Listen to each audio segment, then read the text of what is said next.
नमस्कार। इस वक्त के बुलेटिन में आप सभी का बहुत स्वागत है। आपके साथ मैं हूं नीतू गौरकिला। फटाफट नजर डालेंगे आज की कुछ खास खबरों पर। बुलेटिन की शुरुआत करते हैं हिमाचल प्रदेश की खबर के साथ। शिमला के संजौली में अवैध मस्जिद निर्माण को लेकर हिंदू संगठन सड़कों पर उतर आए हैं।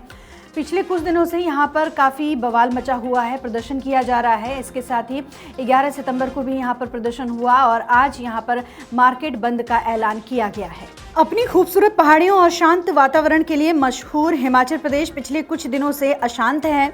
शिमला के संजौली से एक मस्जिद को लेकर शुरू हुए बवाल की गूंज अब पूरे देश में सुनाई दे रही है और इसे लेकर काफ़ी बातें भी हो रही हैं। दरअसल हिंदू संगठन शिमला में बनी संजौली मस्जिद को अवैध बताते हुए उसे गिराने की मांग कर रहे हैं। बुधवार को हिंदू संगठनों ने कथित अवैध निर्माण के खिलाफ मस्जिद की दहलीज तक कूच किया और दीवार गिराने की कोशिश की। प्रदर्शनकारियों का हंगामा काफ़ी देर तक चलता रहा।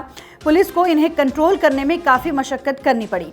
संजौली की मस्जिद को लेकर पहली बार शिकायत साल 2010 में हुई थी। मामले की सुनवाई कोर्ट में चल रही थी। ऐसे में सवाल ये उठता है कि अगर मामला इतना पुराना है तो अचानक हिमाचल प्रदेश में इसको लेकर हाहाकार क्यों मच गया। दरअसल 31 अगस्त को दो समुदायों के बीच मारपीट हुई थी। एक समुदाय के लोगों ने स्थानीय व्यक्ति को पीट दिया था। युवक की पिटाई के विरोध में हिंदू संगठन भड़क गए और सबसे पहले 1 सितंबर और फिर 5 सितंबर को प्रदर्शन शुरू हुआ। इस पूरे घटनाक्रम के बाद आज यानी कि 12 सितंबर को हिमाचल के शिमला में वो जो संजौली क्षेत्र है, यहाँ पर आधे दिन का बाजार बंद का ऐलान किया गया है। ये व्यापार मंडल वालों ने डिस्कस किया है कि 10 बजे से 1 बजे ले बंद रहेगी। आज मार्केट सुबह की बंद है? हाँ जी। 10 बजे की पहले बंद होगी? नहीं, 10 बजे से 1 बजे ले, 10 बजे से सुबह से 1 बजे ले बंद रहेगी। अंदर अभी तो मान लो 9 एंट्री चली हुई है। इसके बाद अभी जैसे 10 बजेगा उसके बाद सारी दुकानें बंद हो जाएंगी। बढ़ते हैं आगे। हरियाणा में होने वाले विधानसभा चुनाव को लेकर कांग्रेस की तरफ से 5 उम्मीदवारों की एक और लिस्ट जारी कर दी गई है। आपको बता दें कि ये जो चुनाव है वो 4 अक्टूबर को होने वाला है मतदान, और इसके साथ ही 8 अक्टूबर को रिजल्ट घोषित कर दिए जाएंगे। हरियाणा विधानसभा चुनाव के लिए कांग्रेस ने अपने उम्मीदवारों की चौथी सूची जारी कर दी है। इस सूची में कुल 5 नाम हैं। कांग्रेस ने अंबाला कैंट से परिमल परी को टिकट दिया। वहीं रानिया से सर्वमित्रा कंबोज, तिंगांव से रोहित नागर, पानीपत ग्रामीण से सचिन कुंडू और नरवाना से सतवीर दुबलेन को टिकट दिया गया है। इससे कुछ घंटे पहले ही कांग्रेस ने तीसरी लिस्ट जारी की थी। इसमें राज्यसभा सांसद रणदीप सुरजेवाला के बेटे आदित्य सुरजेवाला को कैथल से टिकट दिया गया था। आपको बता दें कि कांग्रेस हरियाणा की 90 विधानसभा सीटों में से 86 पर अपने उम्मीदवारों के नामों की घोषणा कर चुकी है। अभी 4 उम्मीदवारों का नाम पेंडिंग है। वहीं गुरुवार को नामांकन के आखिरी तारीख भी है। 5 अक्टूबर को वोटिंग होनी है। आज 8 अक्टूबर को नतीजे घोषित किए जाएंगे। कांग्रेस ने अब तक 2019 में विधानसभा का चुनाव हारे 12 नेताओं को भी टिकट दिया है। वहीं 34 नए चेहरों को भी उम्मीदवार बनाया गया है। बढ़ते हैं आगे। जहां एक और हरियाणा में होने वाले विधानसभा चुनाव के लिए कांग्रेस ने 5 उम्मीदवारों की लिस्ट जारी की है, तो वहीं दूसरी तरफ आम आदमी पार्टी ने भी अपने उम्मीदवारों की 6ठी लिस्ट जारी कर दी है। आम आदमी पार्टी ने हरियाणा विधानसभा चुनाव के लिए उम्मीदवारों की 6ठी सूची जारी कर दी है। इस लिस्ट में कुल 19 उम्मीदवारों के नाम हैं। इसमें कालका से ओपी गुर्जर, पंचकुला से प्रेम गर्ग, अंबाला सिटी से केतल शर्मा, मुलाना से गुरतेज सिंह, शाहबाद से आशा पठानिया और पानीपत सिटी से रितु अरोड़ा को टिकट दिया गया है।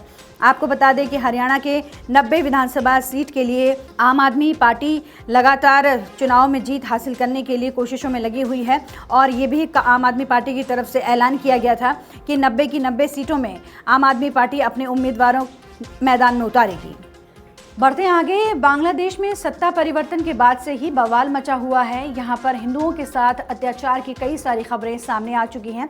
अब यहाँ पर बांग्लादेश में एक तुगलकी फरमान जारी किया गया है। फरमान ये है कि नमाज के वक्त हिंदू पूजा नहीं कर पाएंगे। बांग्लादेश में सत्ता परिवर्तन के बाद हिंदू समुदाय लगातार निशाने पर है। बांग्लादेश की अंतरिम सरकार की तरफ से अब एक और तुगलकी फरमान जारी किया गया है।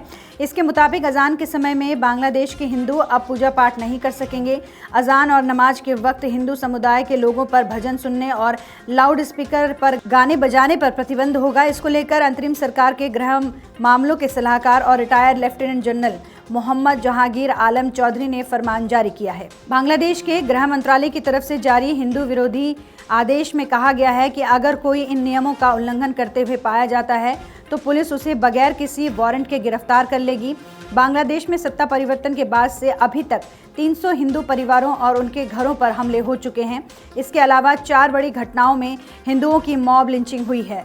10 से ज़्यादा हिंदू मंदिरों में तोड़फोड़ और आगजनी हो चुकी है। बढ़ते हैं आगे। कोलकाता में एक ट्रेनी डॉक्टर के रेप और मर्डर के मामले ने लगातार तूल पकड़ना शुरू कर दिया है। प्रदर्शन यहां पर डॉक्टरों और छात्रों की तरफ से लगातार जारी है। सुप्रीम कोर्ट ने यह आदेश दिया था कि अगर मंगलवार शाम 5 बजे तक डॉक्टर अपने अस्पताल काम पर नहीं लौटे तो फिर राज्य सरकार उनके खिलाफ कार्रवाई कर सकती है। इसी मामले को लेकर ममता सरकार के साथ डॉक्टरों, ट्रेनी जो डॉक्टर्स हैं, उनकी बैठक के लिए जो शर्तें डॉक्टरों ने रखी थी, उन शर्तों को मानने से सरकार ने इनकार कर दिया है। कोलकाता में ट्रेनी डॉक्टर से रेप मर्डर केस में हड़ताली जूनियर डॉक्टर्स की बैठक की मांग को राज्य सरकार ने खारिज कर दिया है। डॉक्टर्स ने बैठक के लिए 4 शर्तें रखी थी।